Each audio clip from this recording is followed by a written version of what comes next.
Can we start?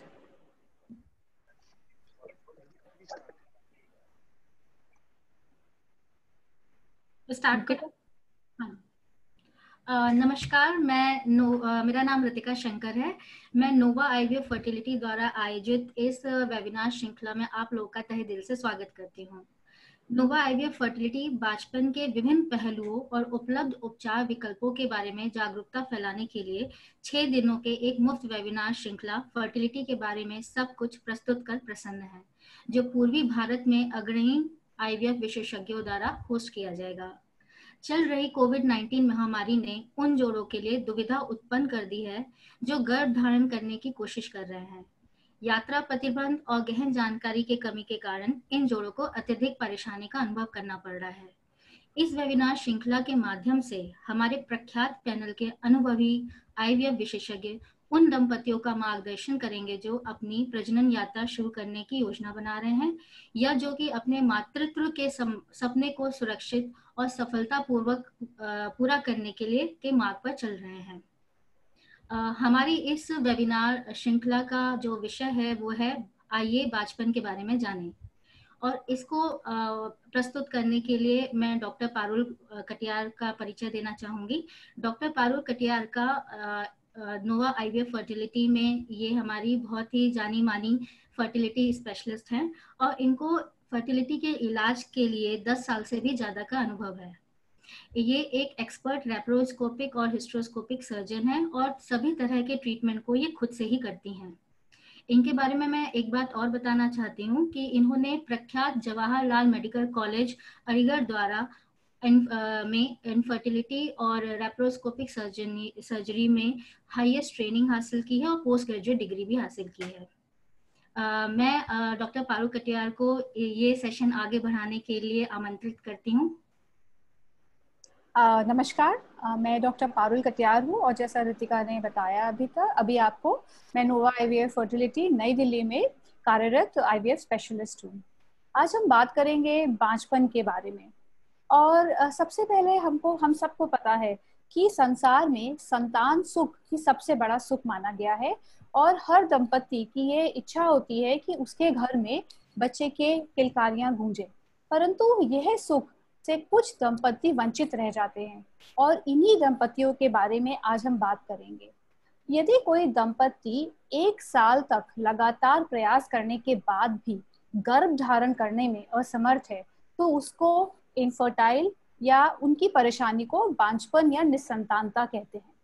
यह 2 भागों में बांटा गया है, एक जिसमें कि महिला को कभी भी गर्भ धारण ना हुआ हो और उसको हम प्राइमरी इनफर्टिलिटी कहते हैं, और या फिर जो महिला है उनको पहले गर्भधारण तो हुआ हो परंतु जब वे दोबारा कोशिश कर रही हैं गर्भधारण के लिए उनको असफलता ही मिल रही हो, तो उस तरीके की परेशानी को हम सेकेंडरी इनफर्टिलिटी कहते हैं। Next slide please. बांझपन या इनफर्टिलिटी एक बहुत ही कॉमन परेशानी है और देखा गया है कि 6 में से 1 दंपति जो कोशिश कर रहा है बच्चे के लिए, उनको इस परेशानी का सामना करना पड़ता है। लेकिन क्योंकि इसको लेके बहुत सारा सोशल स्टिग्मा है, बहुत से दंपति इसके बारे में खुल के बात नहीं कर पाते हैं और वह संकोच में ही रह जाते हैं क्योंकि उनको लगता है कि समाज में उनकी खिल्ली उड़ाई जाएगी कि ऐसी कोई परेशानी भी है क्या, क्योंकि उनको हर तरफ ये दिखता है कि हर तरफ किसी को कोई परेशानी नहीं हो रही है बच्चा होने में, तो क्यों वो ऐसे हैं जिनको यह कठिनाई आ रही है। पर हमें ये समझना जरूरी होगा कि यह ऐसा कठिनाई नहीं है जिसके बारे में कोई इलाज ना हो। अगर हम संकोच करते रहेंगे तो परेशानी बढ़ जाएगी और आज जो तकनीक इतनी आगे बढ़ चुकी है इसके इलाज में, उससे वह वंचित रह जाएंगे। Next slide please. ये जो परेशानी है, जैसे ये ग्राफ दिखा रहा है कि ये विश्व भर में एक बढ़ती हुई परेशानी है और देखा जा रहा है कि विश्व भर में प्रजनन क्षमता जो है लोगों की या दंपतियों की वह कम होती जा रही है। इसलिए किसी भी दंपति जिसको ये परेशानी है उसको यह सोचना होगा और समझना होगा कि वह इस परेशानी में अकेले नहीं है और अन्य बीमारियों या परेशानियों की तरह ही उनको इसके इलाज की जरूरत है। Next slide please. यह जो ग्राफ है ये भारतीय परिदृश्य है, जिसमें दिखाया गया है कि इवन भारत में भी जो प्रजनन क्षमता है वो काफी तेजी से गिर रही है। ये काफी सोच में डालने वाली बात है कि जो हमारा देश, जिसकी ऑलरेडी एक पॉपुलेशन 130 करोड़ है, वहां पर भी ऐसे कुछ दंपति हैं जिनको परेशानी है। इसीलिए ये ना सोचें कि अगर आपको परेशानी हो रही है तो आप अकेले हैं, क्योंकि हमारे देश की जनसंख्या इतनी ज्यादा है। Next slide please. अब सबसे पहले हमें यह समझना होगा कि अगर ये परेशानी है तो ये धीरे धीरे बढ़ क्यों रही है और लोगों की प्रजनन क्षमता कम क्यों हो रही है। सबसे पहले अगर हम शहरों की बात करें, ज्यादातर आजकल हम शहरों में देखते हैं कि स्त्री एवं पुरुष दोनों अपनी पढ़ाई पूरी करके सबसे पहले अपने करियर को आगे बढ़ाना चाहते हैं। उनको चाहिए कि वह पहले सोशली स्टेबल हो जाए, और ताकि अपने बच्चे को, जो वो सोचते हैं कि जब तब पैदा करेंगे जब वह सोशली स्टेबल होंगे और वह उसकी अच्छी परवरिश कर पाएंगे। इतने पढ़े लिखे होने के बाद भी अभी तक लोगों को यह नहीं समझ में आया है कि भले ही ये जो सोच है वो बहुत सही है, पर हम प्रजनन क्षमता जो लोगों की है वह भी समय के साथ में कम होती जा रही है। और जैसे जैसे उम्र बढ़ेगी, चाहे वो स्त्री हो चाहे वो पुरुष हो, उन सबको इस परेशानी का ज्यादा सामना करना पड़ेगा अगर वह टाइम से या समय रहते अपनी फैमिली प्लानिंग नहीं करेंगे। साथ ही साथ जो हमारी जीवन शैली है उसमें आए बदलाव भी इस बांझपन का बढ़ता हुआ कारण है। हम लोगों के लाइफ में जो तनाव है, या धूम्रपान, शराब का उपयोग, या मोटापा और अलग अलग जो परेशानियां हैं, यह भी लोगों के बांझपन का कारण होता जा रहा है। इसी की वजह से ना केवल स्त्रियों को इसमें परेशानी आ रही है, पर देखा गया है कि जो पुरुष हैं उनका भी जो शुक्राणु की क्वालिटी या क्वांटिटी है उसमें भी बहुत तेजी से अब कमी आ रही है। Next slide please. और इसलिए ये जानना जरूरी है कि कौन ऐसे दंपति हैं जिनको फर्टिलिटी चिकित्सक के पास जाना चाहिए। सबसे पहले, जैसा कि मैंने बताया, यदि कोई दंपति 12 महीने या 1 साल से ज्यादा अगर किसी बिना जन्म नियंत्रण के संभोग कर रहा है पर फिर भी उसको गर्भधारण नहीं हुआ है तो उनको अवश्य जाना चाहिए। लेकिन यह केवल अगर कोई स्त्री जो कि जिनकी उम्र 35 साल से ऊपर है, या कोई पुरुष उनकी उम्र 40 साल से ऊपर है, तो उनको 1 साल का इंतजार नहीं करना चाहिए। और अगर उनको 6 महीने में सफलता नहीं मिलती है तो उनको जरूर जाके फर्टिलिटी चिकित्सक के पास जाके परामर्श करना चाहिए। और वो भी इसीलिए है क्योंकि जैसे जैसे उम्र बढ़ती है वैसे वैसे प्रजनन क्षमता कम होती जाती है। तो अगर हम इतना समय लगाएंगे डॉक्टर के पास जाने में, तो इसका मतलब इसकी वजह से उनको शायद ज्यादा परेशानी होगी, और इसलिए उनको जल्दी डॉक्टर के पास जाना चाहिए। साथ ही साथ अगर कोई दंपति है जिसको गर्भ धारण करने में कोई परेशानी नहीं हो रही पर उनके गर्भपात हो रहे हैं, वो भी ऐसे लोग हैं जिनको डॉक्टर के पास जल्दी जाना चाहिए, क्योंकि भले ही उनको फर्टिलिटी की कोई दिक्कत नहीं है, पर शायद उनके अंदर कोई ऐसी परेशानी है जिसकी वजह से उनको गर्भपात हो रहे हैं। और अगर वो परेशानी को हम लोग जल्दी जांच लेंगे तो उसका इलाज संभव है, जिसकी वजह से उनको गर्भ धारण और बच्चा होने में सुविधा रहेगी। अगर किसी पुरुष को कोई संबंध बनाने में कोई परेशानी है, या उनकी ऐसी कोई दवाइयां चल रही हैं जिसकी वजह से उनको पता है कि उनको शुक्राणु में कमी आ सकती है, या उनको कोई चिकित्सक परेशानी है जिसकी, जैसे कि या कोई कैंसर की दवाइयां या ऐसी कोई भारी दवाइयां चल रही हैं, उनको भी फर्टिलिटी चिकित्सक के पास जल्दी जाना चाहिए। Next slide please. अब एक चीज बहुत जरूरी है समझना कि हम लोग या समाज में अभी तक यह समझा जाता है कि अगर किसी को बांझपन है तो वह स्त्री या महिला में कमी के कारण है। इसीलिए ज्यादातर ओपीडी में आने वाले इस तरीके के दंपतियों में सबसे पहले महिला ही आती हैं, और पुरुष इसमें बहुत ज्यादा सहयोग नहीं देते हैं। पर अगर हम साइंटिफिक बात करें तो साइंटिफिकली ये देखा गया है कि यह जो परेशानी है बांझपन, इसमें दोनों स्त्री एवं पुरुष का दोष हो सकता है, और 1/3 महिला कारण होता है, 1/3 पुरुष कारण होता है, और 1/3 में महिला एवं पुरुष दोनों ही इस परेशानी का कारण होते हैं। इसीलिए अगर किसी दंपति को इसमें परेशानी आ रही है तो इसको अपनी परेशानी समझे, केवल महिला एवं पुरुष की अलग अलग परेशानी ना समझे, क्योंकि ऐसा करने से आप नासमझी कर रहे हैं और इससे आपके इलाज, जांच एवं इलाज दोनों में देरी होगी। Next slide please. अब हम सबसे पहले बात करेंगे पुरुषों के बांझपन के बारे में। तो पहले देखते हैं कि पुरुष के शरीर में शुक्राणु कैसे बनते हैं और पुरुषों के बांझपन के क्या कारण हैं। Next slide please. Next slide please. जैसा कि मैंने अभी तक आपको बताया कि 1/3 कारण जो होता है बांझपन का, वो उसमें पुरुष ही जिम्मेदार होते हैं और 50% तक कुल मिलाकर मामलों में पुरुष योगदान करते हैं। और इसका कारण हो सकता है कि जो पुरुष का वीर्य है, जिसमें शुक्राणु होते हैं, उसमें कमी होना। जो वीर्य में गिने जाने वाले शुक्राणु हैं, उनको जब हम चेक करते हैं, उसमें हम उनकी सांद्रता, उनकी काउंट, उनकी गतिशीलता और उनके आकार के बारे में जांच करते हैं। और अगर इनमें से किसी भी तीनों चीजों में से किसी भी चीज में परेशानी या कमी होती है तो ये पुरुष बांझपन का कारण हो सकता है। सबसे पहले नेक्स्ट स्लाइड प्लीज। और इन कारणों में बहुत से ऐसे कारण हैं जिनकी जांच उपलब्ध है और जिनको हम जांच द्वारा जांच कर सकते हैं और जिनका इलाज भी उपलब्ध है। पर कुछ ऐसे कारण हैं जो कि करीब 30 से 40% है, जिनका हम अभी तक साइंस में या मेडिकल जांचों के कारण के से भी उनके जांच नहीं कर पा रहे हैं, पर फिर भी वे पुरुष बांझपन का कारण बनते हैं और ऐसे में हम लोग को एडवांस फर्टिलिटी ट्रीटमेंट के लिए जाना पड़ता है। Next slide please. सबसे पहले हम ये समझेंगे कि पुरुष जो शुक्राणु है वो कैसे बनते हैं पुरुषों में। जो पुरुष होते हैं उनके पास 2 अंडाकोश होते हैं जिसको हम टेस्टिस कहते हैं। ये अंडाकोश एक थैली में पुरुष के बॉडी के बाहर लटक रहे होते हैं। इस थैली को हम स्क्रोटम कहते हैं। और ये वो जगह है, जो टेस्टिस है, ये वो जगह है जहाँ पे बहुत छोटी छोटी ग्रंथियां होती हैं जिनको सेमिनिफेरस ट्यूब्यूल्स कहते हैं। और इन सेमिनिफेरस ट्यूब्यूल्स में शुक्राणु पैदा होते हैं। एक शुक्राणु बनाने के लिए करीब 3 महीने का समय लगता है और इन शुक्राणु को बनाने के लिए बहुत सारी चीजों की आवश्यकता होती है, जो कि अगर सही से काम करेंगे तभी स्वस्थ शुक्राणु बन सकेंगे।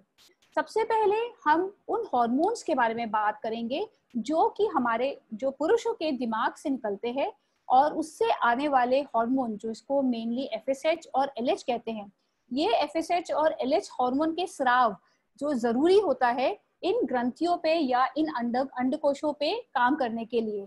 अगर ये अंडकोशों में पर्याप्त रूप से काम करेंगे तो वो स्टिमुलेट करते हैं अंडकोश में शुक्राणु बनाने के लिए। और अगर किसी वजह से ये हार्मोनल असंतुलन हो जाता है तो अंडकोश में पर्याप्त रूप से शुक्राणु पैदा नहीं हो पाते। शुक्राणु बनने के बाद में यह एक जगह पे जाके स्टोर हो जाते हैं और एक टाइम में लाखों करोड़ों शुक्राणु जो है बन रहे हैं और स्टोर होते जाते हैं। इसी वजह से 1 या 2 स्पर्म या शुक्राणु की जांच नहीं की जाती और जो नॉर्मल शुक्राणु का काउंट है उसको 15 मिलियन के ऊपर होना चाहिए, तभी उसको हम नॉर्मल मानते हैं। और जब ये बन के स्टोर हो जाते हैं और जब भी पुरुष संभोग करते हैं या संपर्क में आते हैं तो एक नली द्वारा और उसके आगे पेशाब की नली द्वारा ये शरीर से बाहर इजैकुलेट किए हो जाता है। और इसी तरह से अगर ये इजैकुलेशन के टाइम में ये स्त्री के योनि में जाते हैं तो उसके बाद में प्रेगनेंसी संभव होती है। अगर पुरुषों में इस पूरे पाथवे में कोई भी परेशानी है तो वह बांझपन का कारण होती है। जो सबसे पहले परेशानी आती है, जो मैंने अभी आपको बताया, वो हार्मोन के स्राव से आ सकती है। अगर किसी वजह से जो FSH LH हार्मोन है वह सही से नहीं बन रहे हैं, उसकी वजह से शुक्राणु नहीं बन पाएंगे, जो कि और साथ ही साथ जो हमारी जो पुरुषों की अंडकोश होते हैं उसमें इन हार्मोन से कुछ मेल हार्मोन भी बनता है जिसको टेस्टोस्टेरोन कहते हैं। तो अगर किसी वजह से ये हार्मोन सही से नहीं बन पा रहे हैं तो यह टेस्टोस्टेरोन हार्मोन भी नहीं बन पाता, जिसकी वजह से पुरुषों में आवाज में पतला होना, उनके बाल ना आना आदि परेशानियां भी देखी गई हैं। ऐसी परेशानियां तब देखी जाती है जब उनके दिमाग में किसी प्रकार का ट्यूमर हो या कोई हार्मोन का इम्बैलेंस हो। और कभी कभी ये परेशानियां पैदाइशी भी होती हैं, जैसे कि कैल्मन सिंड्रोम। ये एक ऐसा सिंड्रोम है जिसमें कि हार्मोन बनने में कमी है और उसकी वजह से वह पुरुष में आने वाले बदलाव हैं वो भी नहीं हो पाते और साथ ही साथ शुक्राणु भी नहीं बन पाते। Next slide please. जो दूसरा परेशानी है वो हो सकती है टेस्टिस में या अंडकोश में। अगर किसी वजह से ये जो टेस्टिस है ये सही से काम नहीं करेगी तो इसमें भी शुक्राणु नहीं बन पाएंगे। इसके काम ना करने के बहुत से कारण हो सकते हैं। सबसे बड़ा कारण हो सकता है इन्फेक्शन। अगर किसी वजह से इस अंडकोश को इन्फेक्ट हो जाए और ये उसकी वजह से खराब हो जाए, जैसे कि देखा गया है मम्स जैसी बीमारी में, जिसको हम मम्स ऑर्काइटिस कहते हैं, या फिर कभी कभी टीबी, या कभी कभी कोई भी इन्फेक्शन जो कि बहुत सीवियर हो, इस अंडकोश को पूरी तरह से नष्ट कर सकता है। और ऐसे केस में कभी भी फिर इसको वापस सही करना मुश्किल होता है और शुक्राणु नहीं बन पाते। जो अंडकोश के आसपास कुछ नसें कभी कभी सूख जाती हैं और उसकी वजह से यहाँ पर तापमान वृद्धि हो जाती है। ये बहुत जरूरी है समझना कि जो अंडकोश होते हैं या जो टेस्टिस होती है, इनका शरीर से 1 डिग्री सेंटीग्रेड तापमान कम होता है और इसीलिए जो स्क्रोटम है, जो थैली है जिसमें ये होते हैं, ये हमेशा शरीर से नीचे लटकते हैं क्योंकि इनको शरीर से ठंडा रहना है। अगर यहीं पे इसी के आसपास सूजन आ जाए, जिसको हम वैरिकोसील कहते हैं, इसकी वजह से टेम्परेचर बढ़ जाता है और तापमान बढ़ने की वजह से शुक्राणु सही से नहीं बन पाते। कभी कभी ये अंडकोश इसलिए भी खराब हो जाता है क्योंकि पुराना कोई ऑपरेशन हुआ हो, जैसे हर्निया का ऑपरेशन, या फिर अगर पुरुष का कोई ऐसी कैंसर की वजह से उसको कोई दवाइयां दी गई हो जिससे कि ये अंडकोश को असर हुआ हो। इन सब कारणों से भी ये अंडकोश में शुक्राणु बनना कम या बंद हो सकते हैं। Next slide please. तीसरा है परेशानी तब आ सकती है या बांझपन का कारण हो सकती है पुरुषों में, जब शुक्राणु का परिवहन में बाधा हो। मतलब शुक्राणु बन तो रहे हैं पर वे बाहर नहीं आ पा रहे हैं। वह इसीलिए होता है क्योंकि जो नली है, जिसको हम वास डेफरेंस कहते हैं, जो कि शुक्राणु की ग्लैंड को, टेस्टिस को पेशाब की नली से जोड़ती है, कभी कभी उसमें रुकावट आ जाती है या वह कभी पैदाइशी प्रेजेंट नहीं होती है। पैदाइशी अगर ये प्रेजेंट नहीं है तो इसको congenital bilateral absence of vas deferens कहते हैं। कॉन्जेनाइटल मतलब पैदाइशी या जन्मजात ये नहीं होना, और अगर इसका अभाव है तो शुक्राणु बनने के बावजूद ये बाहर नहीं आ पाती है। साथ ही साथ अगर किसी प्रकार का कोई संक्रमण हुआ हो, जैसे कि गोनोरिया, सिफिलिस या कोई भी सेक्सुअली ट्रांसमिटेड डिजीज है, तो उस केस में भी ये जो नली है ये बंद हो जाती है और फिर शुक्राणु बाहर नहीं आ सकते। हाँ, और पुरुष ने अगर नसबंदी कराई है तब भी भले ही टेस्टिस में सही तरह से ये स्पर्म्स बन रहे हो, पर फिर भी ये बाहर नहीं आ पाती। और इसके अलावा किसी भी अगर स्खलन वाहिनी में रुकावट है तब भी हम देखते हैं कि शुक्राणु बाहर नहीं आ पाएंगे और पुरुष बांझपन का कारण होते हैं। Next slide please. साथ ही साथ अगर सब कुछ सही है पर फिर भी अगर किसी वजह से पुरुष यौन संबंध नहीं बना पा रहे हैं, जो कि किसी मनोवैज्ञानिक समस्या के कारण हो सकता है, जो कि या फिर इरेक्टाइल या इजैकुलेटरी डिसफंक्शन, या फिर किसी को अगर शीघ्र पतन हो रहा है जिसकी वजह से शुक्राणु स्त्री की योनि में नहीं पहुंच पा रहे हैं, ऐसे केस में ऐसे किसी भी केस में जो है बांझपन होता है। और ऐसे में इलाज बहुत आसान है क्योंकि शुक्राणु सही बन रहे हैं, साथ ही साथ वे निकल भी रहे हैं, पर क्योंकि वो योनि में प्रवेश नहीं कर पा रहे हैं इस वजह से उनको परेशानी आ रही है। और ऐसे केस में बहुत अच्छा होता है कि वह टाइमली डॉक्टर से मिले, क्योंकि वह चाहे कितना भी समय कोशिश करते रहे, अगर वह संबंध ही नहीं बना पाएंगे तो उनको आगे बच्चे होने में तकलीफ आने ही वाली है। Next slide please. साथ ही साथ कुछ पुरुष जिनको लॉन्ग क्रोनिक इलनेस है, जैसे कि गठिया, जैसे कि उच्च रक्तचाप या मधुमेह, इन सब की जो दवाइयां हैं, इनमें से कुछ ऐसी दवाइयां होती हैं जिनका साइड इफेक्ट है जो जिसकी वजह से कभी कभी पुरुष संबंध नहीं बना पाते हैं या उनके शुक्राणु बनाने की क्षमता भी कम हो जाती है। तो अगर कोई पुरुष ऐसी कुछ दवाइयां ले रहे हैं और उनको साथ ही साथ में निसंतानता की भी परेशानी है, तो उनको इसके लिए डॉक्टर से संपर्क करना चाहिए ताकि वे डॉक्टर उनकी दवाइयां बदल सके और उनका सही से उपचार हो सके, ना केवल इन बीमारियों का पर साथ ही साथ निसंतानता का भी। Next slide please.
Doctor not audible.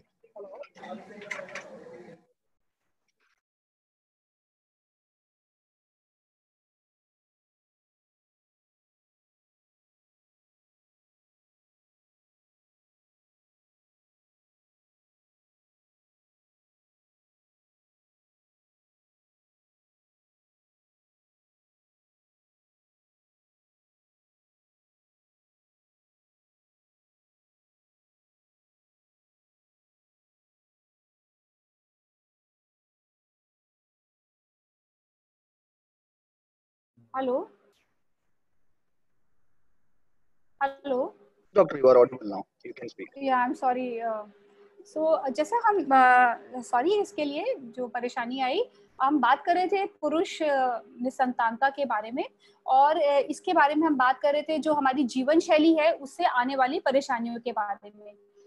तो सबसे जरूरी ये है कि जो आजकल की जीवन शैली है जिसमें कि मोटापा या हार्मोनल असंतुलन दिखा रहा है, साथ ही में जो लाइफस्टाइल डिसऑर्डर है जैसे कि सिगरेट पीना, तंबाकू चबाना, शराब का सेवन, यह सब जो है बहुत जरूरी है हम इनके साथ इनके बारे में समझें, क्योंकि ये सब कारण है शुक्राणु की क्वांटिटी और क्वालिटी दोनों की कमी के लिए। और इसीलिए ये जो स्वास्थ्य और जीवन शैली संबंधित कारण है, इसके बारे में अगर कोई पुरुष परेशानी झेल रहे हैं तो इसके बारे में सोचें और जाने कि क्या ये कारण हो सकते हैं, ताकि वो अपनी जीवन शैली का सुधार कर सकें और अपनी फर्टिलिटी को बढ़ा सकें। Next slide please.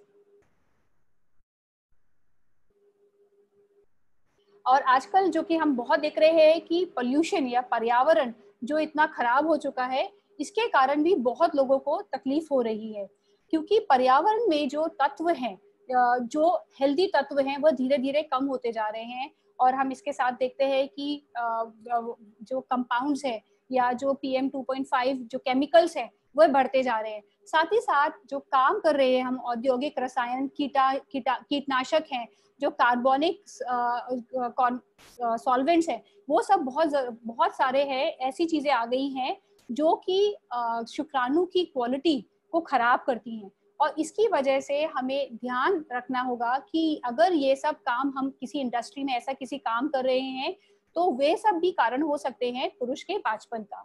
Next slide please. तो अभी तक हमने जो जाना वह थे पुरुष बांझपन के कारण। अब हम बात करेंगे महिला बांझपन के बारे में।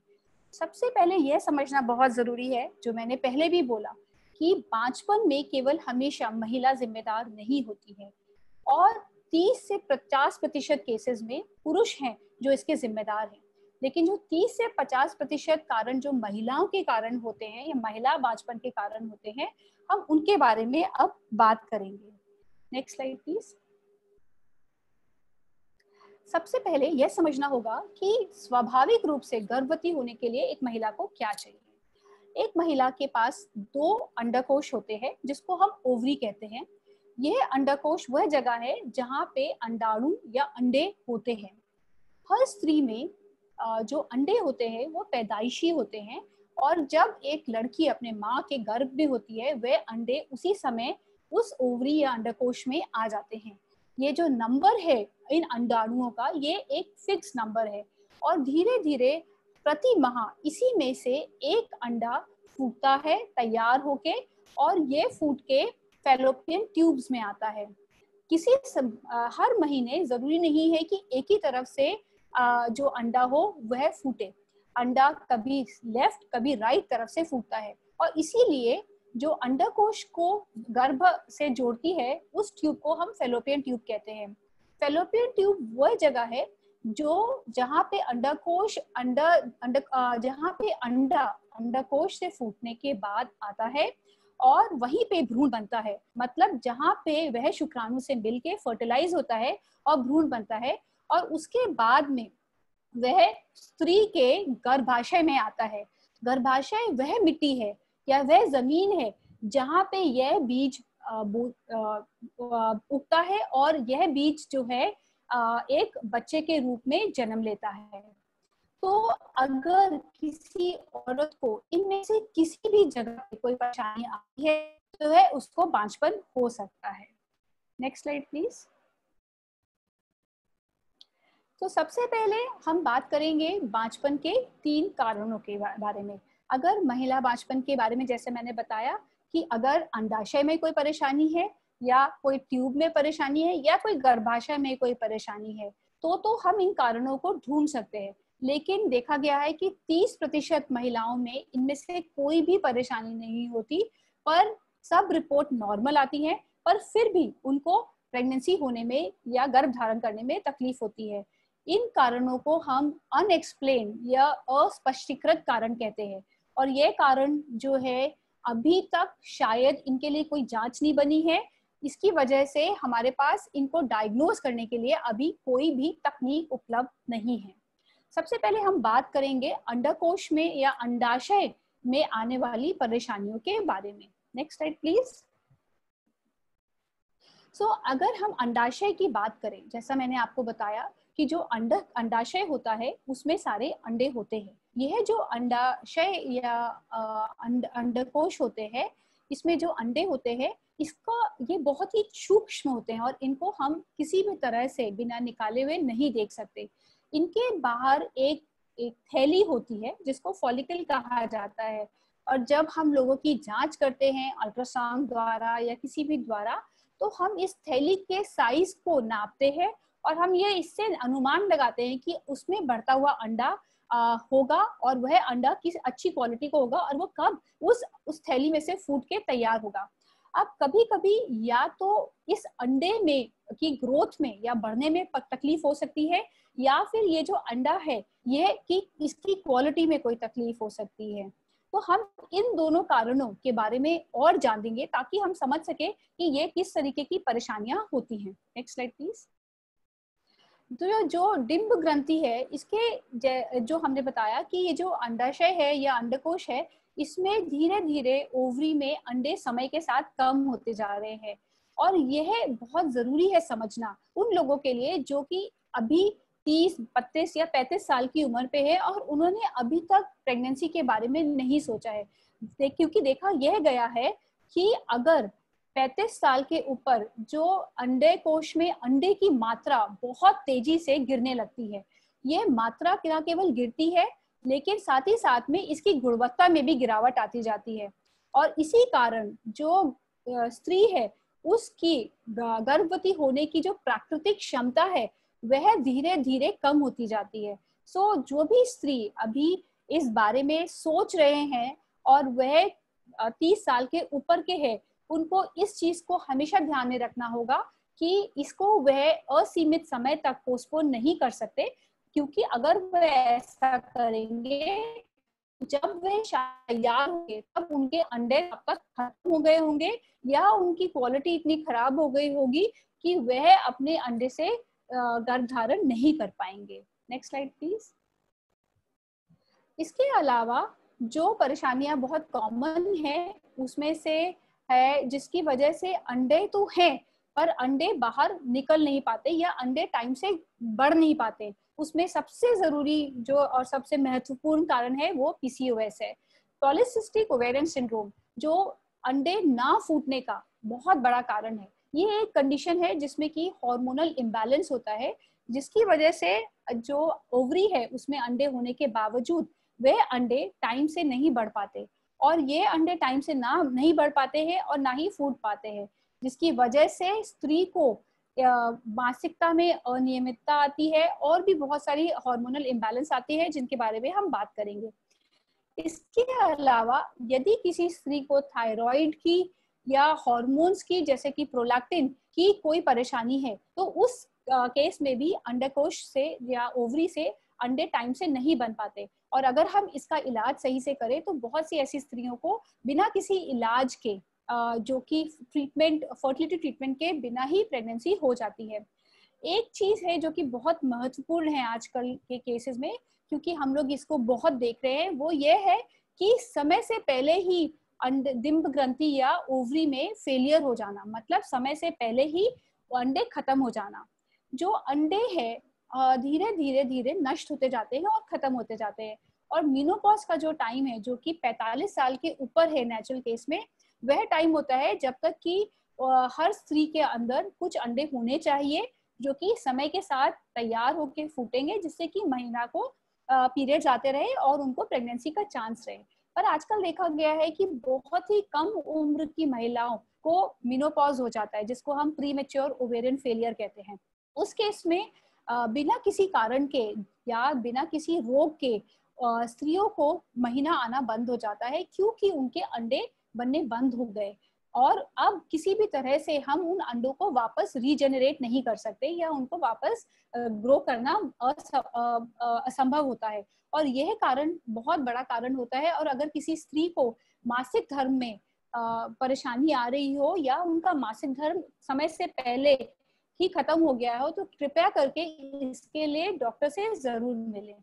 आजकल ये देखा गया है कि अगर हमारे जीवन शैली में जो आए हुए तनाव है उसकी वजह से भी बहुत सी स्त्रियों को बांझपन की परेशानी हो रही है, और साथ ही साथ अगर हम लोग के लाइफस्टाइल में बहुत सारे प्रॉब्लम्स हैं जैसे कि वजन बढ़ना, या फिर हम सही ढंग से बहुत सारा खाना जो है जो जंक फूड खा रहे हैं, या बहुत कम या बहुत ज्यादा व्यायाम करना, ये सब भी ऐसे कारण हो सकते हैं जिसकी वजह से अंडोत्सर्ग नहीं हो पाता है और उसकी वजह से भी इनफर्टिलिटी होती है। Next slide please. एक बार मैं फिर से पीसीओएस के बारे में बात करूंगी क्योंकि ये बहुत ही कॉमन परेशानी है। ये एक ऐसी परेशानी है जिसमें कि यंग फीमेल्स या महिलाएं जो कि वैसे स्वस्थ हैं, जिनके अंडे हैं, पर उसके बावजूद उनको मासिक धर्म में अनियमितता हो रही है, उनको बहुत ज्यादा मोटापा होने की समस्या है, उनको त्वचा की समस्याएं आ रही हैं, और साथ ही साथ देखते हैं कि उनके शरीर पे अत्यधिक बाल हो रहे हैं, जिसको हम अंग्रेजी में हर्सुटिज्म कहते हैं। वह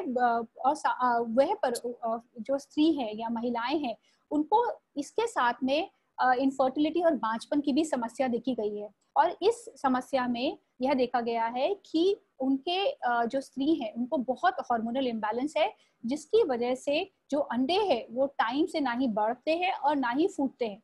पर इसमें यह एक अच्छी बात है कि इसके लिए भले ही कोई उपचार परमानेंट उपचार नहीं है, पर ऐसे इलाज जरूर है जिसमें हम लाइफस्टाइल को अगर सही करें और हम कुछ दवाइयां लें तो यह जो अंडोत्सर्ग है या जो अंडा फूटने की प्रक्रिया है और दोबारा से सही हो सकती है, जिसकी वजह से उनको आगे प्रेगनेंसी हो सकती है। तो यह एक ऐसी बीमारी है जो कि बहुत कॉमन है, जिसका कोई परमानेंट उपचार नहीं है, पर फिर भी ये ट्रीटेबल है, मतलब इसको हम कंट्रोल कर सकते हैं। और ऐसी स्त्री जो है सही इलाज के साथ में बहुत ही कामयाब रहती हैं इनफर्टिलिटी ट्रीटमेंट में। Next slide please. तो इसके लिए बस यही इसमें ये जरूरी है कि पीसीओएस की जो भी महिलाएं हैं इसको लेके घबराएं नहीं। सबसे पहले ये ध्यान रखें कि उनको अपने वजन को कंट्रोल में रखना है, क्योंकि अगर वो अपने वजन को कंट्रोल करेंगी तो उससे होने वाले हार्मोनल इम्बैलेंस को वो बैलेंस कर पाएंगी, और अगर हार्मोन सही होंगे तो इसकी वजह से जो ओवरी है वह सही से काम कर पाएंगी और उनको गर्भवती होने में सक्षम रहेंगी वह। Next slide please. दूसरी जो समस्या देखी गई है अंडाशय के बाद में, वह फलोपियन ट्यूब्स में देखी गई है। जो ट्यूब है वह एक रास्ता है, रास्ता जो कि अंडे को गर्भाशय तक ले जाता है। वह रास्ता ना ही ये रास्ता ना कोई हार्मोन बनाता है, बट अगर इस रास्ते में कोई विघ्न आ जाए तो अंडा ना ही शुक्राणु से मिल पाएगा, ना ही भ्रूण बन पाएगा और ना ही गर्भाशय तक पहुंच पाएगा। यह तब होता है जब ट्यूब किसी वजह से क्षतिग्रस्त हो जाती है, और यह क्षतिग्रस्त होने का कारण हो सकता है कोई इन्फेक्शन। हमारे देश में इन्फेक्शन में सबसे ज्यादा जरूरी इन्फेक्शन है ट्यूबरकुलोसिस, क्योंकि ट्यूबरकुलोसिस जो है हमारे देश में एक संक्रमण है और एक महामारी की तरह है। और ये बहुत जरूरी नहीं है कि इसका कोई भी लक्षण हो और लोगों को पता भी नहीं चलता, और टीबी होने की वजह से उनके जो फैलोपियन ट्यूब्स है वह क्षतिग्रस्त हो जाती हैं। इसके अलावा अगर किसी स्त्री को पहले कोई सर्जरी हुई हो या ऑपरेशन हुआ हो जिसमें उनकी ट्यूब पहले से खराब हो गई हो, या कभी कभी ट्यूब जो होती है वह पैदाइशी सही नहीं होती है, और कभी कोई डिजीज या कोई परेशानी हो जैसे कि एंडोमेट्रियोसिस, जिसमें कि ट्यूब जो है खुली होने के बावजूद वह इतनी खिंच जाती है कि वह सही से काम नहीं कर पाती और ये रास्ता जो है वह खराब हो जाता है। इसकी वजह से भी लोगों को या स्त्रियों को गर्भधारण करने में परेशानी होती है। ये इस बात बहुत समझना जरूरी है कि अगर किसी को ट्यूब में कोई परेशानी है तो ना केवल ये बांझपन का कारण है, बल्कि इसके साथ में कभी कभी जो भ्रूण है वह गर्भाशय तक पहुंच ही नहीं पाता और ट्यूब में ही चिपक के बढ़ने लग जाता है, जिसको कि एक्टोपिक गर्भावस्था कहते हैं। और ट्यूब में यह अगर एक्टोपिक गर्भावस्था हो जाती है तो एक टाइम के बाद अगर इसको लक्षण को हम नहीं पकड़े और इसका इलाज नहीं करें तो यह ट्यूब फट सकती है और इसके कारण होने वाली ब्लीडिंग से मृत्यु तक हो जाती है। तो इसके वजह से जरूरी है कि अगर किसी महिला को कोई ऐसा संक्रमण हो या उनको परेशानी हो रही हो और उनके दिन चढ़ रहे हैं तो वह डॉक्टर को जरूर संपर्क करें, ताकि अगर उनको इस तरह की कोई परेशानी है उसका समय से हम जांच कर सके और उपचार कर सके। Next slide please. तीसरी जो हम परेशानी आ सकती है वह हो सकता है गर्भाशय में आने वाली परेशानी। गर्भाशय एक तरीके की जमीन है जहाँ पे बच्चे को बढ़ना होता है। तो अगर इस गर्भाशय में कोई परेशानी जैसे कि एक छोटा सा कोई पॉलिप बन जाए या इसमें कोई रसौली आ जाए तो ये गर्भाशय को छोटा कर देते हैं और ये बच्चे को वहां पे नहीं चिपकने देते, क्योंकि गर्भाशय का इससे शेप खराब हो जाता है और इसकी वजह से बांझपन हो सकता है और साथ ही साथ ये कई बार गर्भपात का भी कारण बनते हैं। इसके अलावा कुछ महिलाओं के गर्भाशय जन्मजात ही सही से नहीं बने होते या पूरी तरह से नहीं जुड़े होते। अगर ऐसी कोई परेशानी है जैसे कि सेप्टेट यूट्रस या फिर कभी कभी गर्भाशय दो हिस्सों में डिवाइडेड होता है तो भी ये बांझपन का कारण हो सकता है और यह कारण बार बार गर्भपात का भी हो सकता है। इसीलिए अगर इसमें जो ज्यादातर आने वाली परेशानियां हैं उनको हम एक अच्छे अल्ट्रासाउंड द्वारा जांच करके पता कर सकते हैं, और अगर ऐसी कोई परेशानी है तो इसका इलाज भी संभव है। Next slide please. जैसा कि मैंने अभी आपको बताया कि इसमें आने वाली जो समस्याएं हैं उसमें पॉलिप, फाइब्रॉइड है, तो इनके बारे में मैं आपको ऑलरेडी बता चुकी हूँ। इसलिए ध्यान रखें कि अगर किसी को कोई परेशानी है जैसे कि माहवारी ज्यादा हो रही है तो हो सकता है ये पॉलिप या फाइब्रॉइड का लक्षण हो, तो इसकी भी जांच कराएं ताकि अगर बांझपन का ये कारण है तो हम इसको सही कर सके। Next slide please. इसके अलावा अगर किसी महिला को कोई भी जांचों में कोई परेशानी नहीं आ रही है तो हम इसको अस्पष्ट बांझपन कहते हैं, क्योंकि बांझपन का हमें कोई कारण नहीं मिला और ये हो सकता है कि दोनों ही भागीदारों के कई छोटे छोटे कारकों का ये संयोजन हो, मतलब थोड़ा पुरुष थोड़ा महिला, दोनों में कोई छोटी छोटी परेशानियां हो जो जरूरी नहीं है कि रिपोर्ट में सही से आ रही हो, पर ये दोनों मिलके परेशानी बड़ी कर रहे हो जिसकी वजह से इन दोनों जो दंपति है उसको बांझपन की शिकायत हो रही है। Next slide please. तो इसलिए ये अगर हमको ये पता है कि अब ये कारण हो सकते हैं तो आपको कब जाना चाहिए कि अब हमें डॉक्टर या चिकित्सक से मिलना चाहिए। अगर किसी दंपति को 1 साल हो गया है और उनको अभी तक गर्भधारण नहीं हुआ है तो उन्हें डेफिनेटली डॉक्टर से मिलना चाहिए। अगर कोई दंपत्ति है जिसमें कि स्त्री की उम्र 35 साल से अधिक है या फिर पुरुष की उम्र 40 साल से अधिक है और वे 6 महीने से अधिक समय से प्रयास कर रहे हैं, तो उनको आगे प्रयास करते रहना चाहिए, पर साथ ही साथ चिकित्सक के पास जाना चाहिए ताकि उनकी सही से जांचें हो सके, ताकि अगर कोई ऐसा कारण है जिसकी वजह से उनको ट्रीटमेंट की जरूरत हो या उनको इलाज जल्दी शुरू करना हो तो वह हम जान सके, ताकि समय रहते ही वे आगे इलाज करा सके। अगर किसी स्त्री को किसी ऐसी परेशानी आ रही है जैसे कि उसके महीने में अनियमितता है या उसके महीना बहुत दर्दनाक है, जो कि सिंबल हो सकता है ऐसी डिजीजेस जैसे कि एंडोमेट्रियोसिस, जिसमें कि जो ग्लैंड है या जो महीने की जो ग्लैंड्स है वह बाहर आने के बजाय वह शरीर के अंदर बन जाती है, जिसकी वजह से सिस्ट बन जाते हैं, जहाँ पे जो कि बांझपन का कारण हो सकते हैं, या फिर किसी महिला का अगर पीरियड आना बंद ही हो गया हो तो ऐसे में उनको चिकित्सक के पास जाना चाहिए। अगर किसी दंपत्ति को बार बार गर्भपात हो रहा है तो उनको भी चिकित्सक के पास जरूर जाना चाहिए। और ये ना सोचें कि अगर एक बार किसी को गर्भधारण हो गया है और बच्चा हो गया है तो उनको कभी बांझपन नहीं हो सकता। तो अगर आपको दूसरी बार या तीसरी बार गर्भधारण में परेशानी आ रही है या कठिनाई हो रही है या समय लग रहा है तो आपको भी चिकित्सक के पास जरूर जाना चाहिए, क्योंकि बढ़ती उम्र के साथ में आने वाली परेशानियां या फिर कभी कभार ऐसे इन्फेक्शन जिनका कोई लक्षण नहीं हो वह भी आपको हो सकते हैं, जिसकी वजह से ये परेशानी हो सकती है। कोई भी पुरानी ऑपरेशन हुआ हो किसी का, या फिर अगर किसी को ऐसा कोई ट्रीटमेंट चल रहा हो, जैसे खास तौर से कैंसर का कोई इलाज हुआ और अगर यदि आप स्वस्थ है पर उसके कारण कई बार जो अंडकोश है वो उसमें कंप्लीट डैमेज हो जाता है और जो शुक्राणु और अंडे हैं वह बनना बिल्कुल बंद हो जाते हैं। तो इसलिए अगर आपका कोई ऐसा इलाज हुआ है और अभी आप स्वस्थ है पर आप फैमिली प्लानिंग के बारे में सोच रहे हैं तो आपको चिकित्सक के पास जरूर जाना चाहिए। एक जरूरी चीज है कि अगर कोई स्त्री अभी प्रेगनेंसी के बारे में नहीं सोच रही है पर उनकी उम्र अब 35 साल के ऊपर हो रही है तो उनको भी यह जरूरी है कि वो चिकित्सक के पास जाएं और उन विकल्प उन ऑप्शंस के बारे में सोचें या समझे जो कि उनके पास हो, ताकि वह अपने अंडाणु या को फ्रीज करा के आगे के लिए रख सके, क्योंकि ये अंडाणु एक टाइम के बाद में खत्म हो जाएंगे। तो ऐसा ना हो कि जब वह प्रेगनेंसी के लिए तैयार हो तो उनके पास कोई भी ऑप्शंस ना बचे। तो ऐसी भी अब तकनीक आपके पास में सुविधाएं हैं जिससे कि आप अपने अंडे प्रिजर्व करके रख सकते हैं या स्टोर करके रख सकते हैं और उसको बाद में इस्तेमाल कर सकते हैं। Next slide please. अब जब हमने इन सारे कारणों के बारे में बात की तो अब हम बांझपन के लिए कुछ बुनियादी जांचों के बारे में बात करेंगे।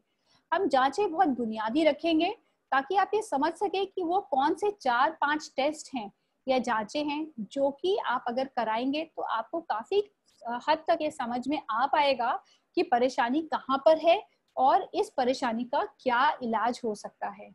Next slide please.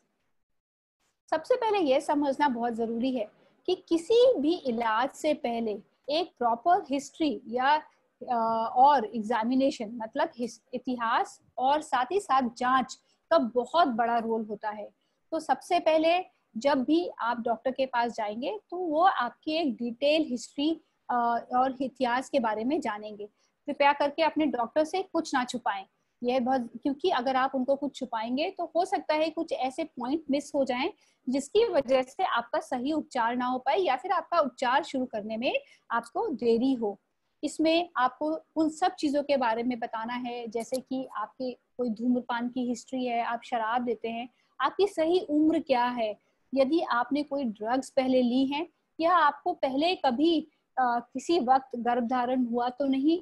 तो यह सब जो है सारी जांचों के बारे में बताना होगा। साथ ही साथ अगर कोई आपकी चिकित्सा की कोई हिस्ट्री है, अगर कोई ऑपरेशन हुआ हो या फिर आपने कोई ऐसी दवाइयां लिए हो जिसकी वजह से अंडकोश पे या अंडाणुओं पे कोई असर पड़ा हो, तो उन सब के बारे में जानना बहुत जरूरी है। इसके साथ में स्त्रियों के को अपने मासिक धर्म के बारे में भी सही सही बताना है, क्योंकि हमने देखा है कि कई बार स्त्री अपने सही मासिक धर्म के बारे में डर के मारे सही से नहीं बता पाती हैं और कई बार उनको मासिक धर्म कभी आया ही नहीं होता और केवल दवाइयों के जरिए आ रहा होता है, पर ये वह बात किसी को नहीं बता पाती, जिसकी वजह से उनके इलाज में देरी होती है। Next slide please. जब हम प्राथमिक जांचों के बारे में बात करें तो प्राथमिक जांचों में जो रूटीन जांचें हैं उसमें हम खून की जांच, ब्लड ग्रुप की जांच, शुगर की जांच, ये सब करते हैं। पर जो खास जांचें हैं जिनको हमें करनी चाहिए जो वो है उनके हार्मोन की जांच। हार्मोन में थायराइड हार्मोन की जांच, साथ ही साथ उनके प्रोलैक्टिन हार्मोन की जांच बहुत जरूरी है। इसके अलावा हम लोग को FSH और LH की जांच भी जरूरी मानी जाती है, क्योंकि इससे उनके हार्मोन्स और या उनमें कोई इम्बैलेंस है उसके में वो कुछ प्रॉब्लम तो नहीं है। ये सब जांचें करनी चाहिए। इसके अलावा जो 3 जांचें या 3 ऑर्गन्स की जो 3 जांचें हैं उसके बारे में भी हम अभी आपको बताते हैं। Next slide please. सबसे पहले डिम्ब ग्रंथि संबंधी जांचों के बारे में। तो इसकी जांच करने में सबसे ज्यादा उपयोगी है एक अल्ट्रासाउंड। अल्ट्रासाउंड जो है वो एक स्त्री के अंडकोश या डिम्ब ग्रंथि के बारे में काफी चीजें बताता है। जब हम डिम्ब ग्रंथि के बारे में जानना चाहते हैं तो हम उसमें यह देखते हैं कि उसकी साइज कैसा है, उसकी शेप कैसी है, उसमें कोई गांठ तो नहीं है, या उसमें कोई उसके आसपास कोई ऐसी चीज तो नहीं दिख रही जिसकी वजह से अंडे नहीं फूट पा रहे हों। साथ ही साथ जो हम अल्ट्रासाउंड करते हैं उसमें हम लोग अंडे जो होते हैं उनकी जांच भी कर सकते हैं कि स्त्री के अंडे हैं कि नहीं हैं। तो इसीलिए डिम्ब ग्रंथि की जांच एक अल्ट्रासाउंड द्वारा करी जा सकती है। इसके अलावा कुछ खून की जांचें भी है जिससे हम डिम्ब ग्रंथि की जांच और साथ ही साथ जो अंडे हैं उनकी मात्रा के बारे में भी जांच कर सकते हैं। इसमें FSH और LH तो है ही, साथ ही साथ एक टेस्ट है जिसको हम एंटी मुलेरियन हार्मोन कहते हैं। यह जांच जो है बहुत ही उपयोगी जांच है, बिकॉज एक जांच से हमें पता चल जाता है कि क्या उस स्त्री को इस समय अंडे की जो है उसमें कमी तो नहीं हो रही है, क्योंकि ऐसा ना हो कि भले ही उनकी माहवारी सही से आ रही हो या टाइम से आ रही हो पर उनके अंडे जो है वह कम हो रहे हो। अगर ऐसी कोई समस्या है तो उनको बहुत एग्रेसिव उपचार की जरूरत होती है ताकि समय रहते या अंडे के रहते ही उनको प्रेगनेंसी हो जाए। दूसरी चीज है फैलोपियन ट्यूब्स की जांच। फैलोपियन ट्यूब्स बहुत पतले ट्यूब्स होते हैं, बहुत पतले रास्ते होते हैं और जनरली ये अल्ट्रासाउंड पे नहीं दिखते, और इसकी जांच करने के लिए 2 या 3 खास जांचें हैं। पहली जांच जो सबसे कॉमन है इसको हम HSG कहते हैं। यह एक एक्सरे है जिसमें हम स्त्री के अंदर जो गर्भ है उसके अंदर एक थोड़ा सा डाई डालते हैं, और डाई से जैसे जैसे डाई उस रास्ते में जाती है और फैलती है वैसे वैसे हम एक्सरे लेते रहते हैं। तो अगर वह रास्ता खुला हुआ है तो डाई वो सही से जाएगी और एक्सरे में वह प्रॉपरली दिखती है, और इसकी वजह से हमें पता चल जाता है कि क्या यह ट्यूब खुली है या यह रास्ता खुला है या यह बंद है। कभी कभी एक्सरे ना करके हम इसको अल्ट्रासाउंड द्वारा भी करते हैं और इसको हम सोनोसैल्पिंगोग्राफी कहते हैं। पर देखा गया है कि 30 से 40% ऐसे केस जिसमें कि HSG में जो ट्यूब है या जो रास्ता है वो बंद आता है या ट्यूब ब्लॉक आती है, वो एक्चुअली ब्लॉक नहीं होती है, वो किसी वजह से स्पाज्म की वजह से वो बंद दिख रही होती है। तो ऐसे केस में जहाँ पे हमें कोई डाउट है तो या उनमें हम लोग आगे जांच करते हैं, और ऐसे में लैप्रोस्कोपी का बहुत उपयोगी रोल है। लैप्रोस्कोपी एक छोटी सी सर्जरी है जिसमें हम दूरबीन द्वारा सीधे ट्यूब को देखते हैं और साथ ही साथ ये देखते हैं कि वह ट्यूब और साथ में जो गर्भाशय है और उसके साथ कुछ और जो भी है कोई परेशानी तो नहीं है। लैप्रोस्कोपी या दूरबीन की जांच में भी हम डाई परीक्षण करते हैं जिससे यह पता चल जाता है कि यह ट्यूब खुली हुई है कि नहीं है। इसके अलावा जो गर्भाशय है उसकी भी हमें जांच करनी होती है। गर्भाशय के बारे में बहुत कुछ हम अल्ट्रासाउंड द्वारा ही जांच लेते हैं, और कुछ चीजें इंफॉर्मेशन या कुछ जो इंफॉर्मेशन है हमें HSG द्वारा भी मिल जाती है। पर अगर कोई परेशानी है जो कि हमें बहुत गहन लग रही है या अल्ट्रासाउंड में बहुत क्लियर नहीं है, उसके लिए कभी कभी MRI जैसी सुविधाओं का भी इस्तेमाल करना पड़ता है। यह उन केसेस में बहुत जरूरी है जहाँ पे पैदाइशी रूप से हम लोग कुछ परेशानियों के बारे में सस्पेक्ट कर रहे हैं या हमें कुछ लग रहा है कि कुछ ऐसी परेशानियां हैं जो कि अल्ट्रासाउंड में नहीं क्लियर हो पा रही है। इसके अलावा दूरबीन की जांच से भी कुछ गर्भाशय संबंधित असमानताओं को चेक किया जाता है ताकि एकदम क्लियर हो सके कि कोई ऐसी परेशानी तो नहीं है। और सर्वाइकल जो प्रॉब्लम्स है उसके लिए भी पैप्समियर और ऐसी कुछ चीजें जांचें करते हैं ताकि ये जान सके कि कहीं स्त्री को कोई ऐसा इन्फेक्शन तो नहीं है सर्विक्स में जो कि आगे चल के संक्रमण का रूप ले सके। Next slide please. इसी तरह से पुरुषों की भी जांच होती है। पुरुषों को भी अपना एक पूरा इतिहास देना होता है जिसमें हम उनके बीएमआई के बारे में, उनके धूम्रपान या उनकी आदतों के बारे में, उनके व्यवसाय के बारे में जानना चाहते हैं। साथ ही साथ वह अगर कोई ऐसी बीमारी है जिसका वो इलाज करा रहे हों, जैसे कि डायबिटीज, रक्तचाप, इन सब के बारे में भी उनको बताना होता है। और उनकी भी अगर कोई ऐसा लंबा इलाज चला हो, खासकर से कैंसर के बारे में जिसमें उन्होंने गर्म दवाइयां ली हों, तो उसके बारे में भी हम लोग पूरी जांच करते हैं। यह सब वे कारण है जिसकी वजह से जो शुक्राणु है उनमें कमी आ सकती है या फिर और उनकी क्वालिटी में भी कमी देखी गई है। तो अगर ऐसी कोई परेशानी होती है तो हमें इनके बारे में जरूर बताएं, क्योंकि यह हमें जानने में मदद करेगा कि कहीं कोई ऐसी परेशानी तो नहीं है जो कि कारण हो सकते हैं पुरुषों में बांझपन का। Next slide please. अगर हम पुरुषों के बारे में और कुछ जानना चाहते हैं तो हम सबसे पहले जो एक इम्पॉर्टेंट जांच है वो उनके वीर्य की जांच है या सीमेन एनालिसिस है। सीमेन एनालिसिस में हम लोग को मेनली 3 चीजें देखनी होती है। वो 3 चीजें होती है सीमेन का काउंट, कितनी गिनती है। तो अभी जो मापदंड है वो हम WHO के मापदंड इस्तेमाल करते हैं और WHO के मापदंड के हिसाब से हम लोगों को चाहिए कि जो स्पर्म काउंट है वो कम से कम 15 मिलियन या उससे ज्यादा हो। अगर स्पर्म काउंट उससे कम है तो वह पुरुष बांझपन का कारण है और उसके लिए एडवांस फर्टिलिटी ट्रीटमेंट की जरूरत होती है। दूसरी चीज है स्पर्म मोटिलिटी, या वह शुक्राणु कितनी तेजी से चल पा रहे हैं। यह काउंट इससे पता चलता है, इसलिए जरूरी है जानना क्योंकि जो शुक्राणु है, पुरुष जो अपने शुक्राणु को स्त्री की योनि में डिपॉजिट करते हैं और उसके बाद में शुक्राणु को तैर के फेलोपियन ट्यूब्स तक जाना होता है ताकि वे एग को अंडे से मिल सके, फर्टिलाइज करके भ्रूण बना सके। तो अगर शुक्राणु में इतनी ताकत नहीं है कि वे वहां तक जा पाएंगे तो वह इनफर्टिलिटी का कारण हो सकता है। और देखा गया है कि जो मापदंड है उसके हिसाब से कम 40% मोटिलिटी होनी चाहिए शुक्राणुओं में, तभी वह शुक्राणु की क्वालिटी अच्छी मानी जाती है। और तीसरा है उसकी शेप, जिसको हम मॉर्फोलॉजी कहते हैं।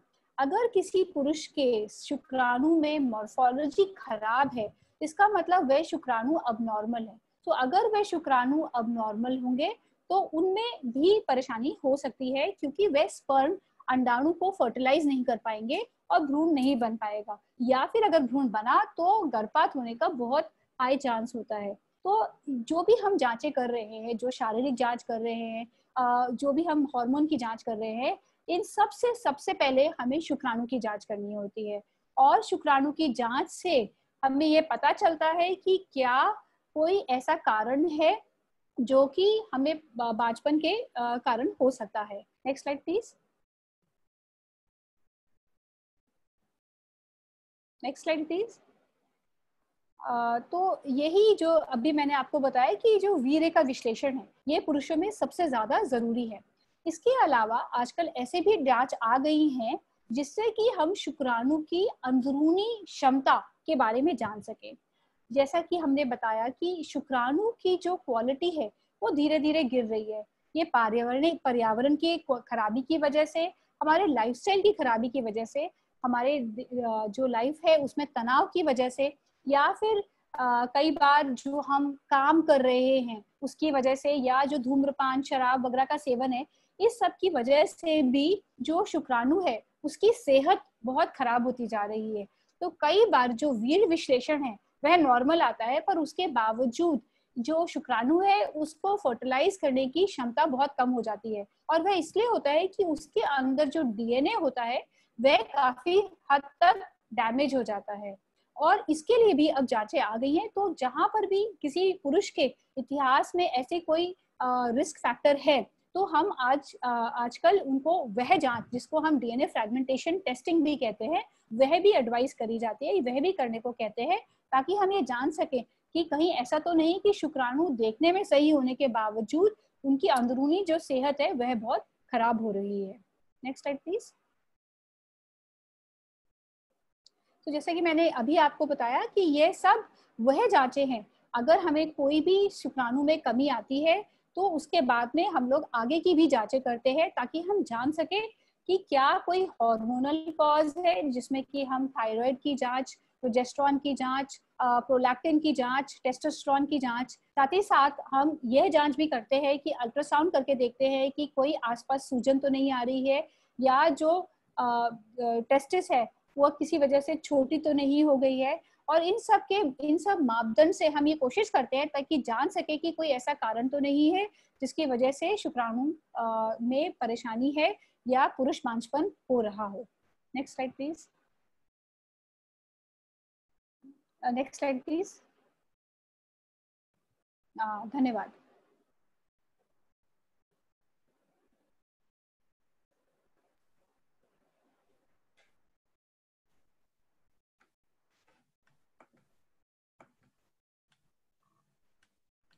डॉक्टर आपका बहुत बहुत धन्यवाद जो आपने हमें इतनी महत्वपूर्ण जानकारी दी ऐसे अहम विषय पे। और मैं अब ये चाहती हूँ कि जो यहाँ पे उपस्थित लोग हैं उनके सवालों का आप जवाब दें। इसमें एक क्वेश्चन जो मेरे सामने आ रहा है मैम, वो है मिसेस वंदना गुप्ता है जो ये पूछना चाह रही हैं कि मेरी 2 टाइम मिसकैरेज हुआ है, what can I do so my next pregnancy will be healthy. देखिए वंदना, जो मिसकैरेज है या गर्भपात के ऐसे बहुत से कारण हैं जिनकी जांच होना बहुत ज़रूरी है। सबसे पहले आपको ये देखना होगा कि जो आपका गर्भपात हुआ है क्या उसकी कोई जेनेटिक जांच हुई है, और अगर नहीं हुई है तो सबसे पहले आप अपनी जेनेटिक जांच कराएंगे और अपने हस्बैंड की जेनेटिक जांच कराएंगे, क्योंकि बार बार जो गर्भ गिरने में जेनेटिक्स का बहुत इंपॉर्टेंट रोल है।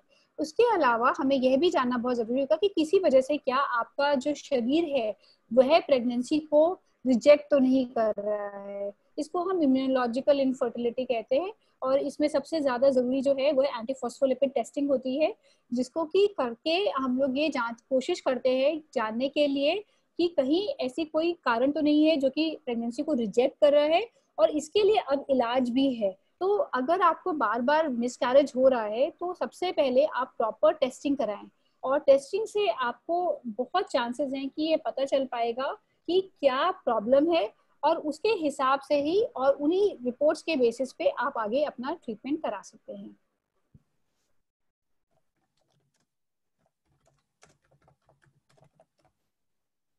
और कोई क्वेश्चन है?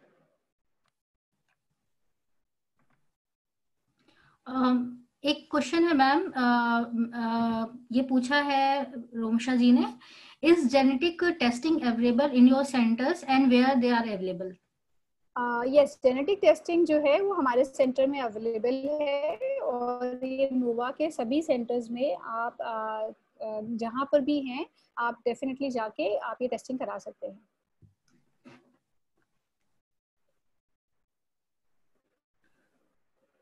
Thank you doctor Parul. अभी ये क्वेश्चन ही है हमारे पास, और मैं आपका फिर से धन्यवाद करती हूँ कि आपने इतने महत्वपूर्ण टॉपिक पे इतने श्रोतागणों को इतनी अहम जानकारियां दी, और thank you so much doctor. Thank you, और धन्यवाद। Thank you. प्रिय उपस्थित गण, मैं याद दिलाना चाहती हूँ कि कल का जो टॉपिक है वो है एआरटी में नई प्रौद्योगिकियां, और डॉक्टर अश्वती नायर इस पे जो है चर्चा करेंगी। और आपसे सभी से निवेदन है कि उसमें भाग लेने के लिए शाम 4:30 बजे लॉगिन करें और अपने संदेह मिटाएं। यदि आपका कोई भी प्रश्न हो तो हमें allaboutfertility@novaivffertility.com पर मेल करें। Thank you so much.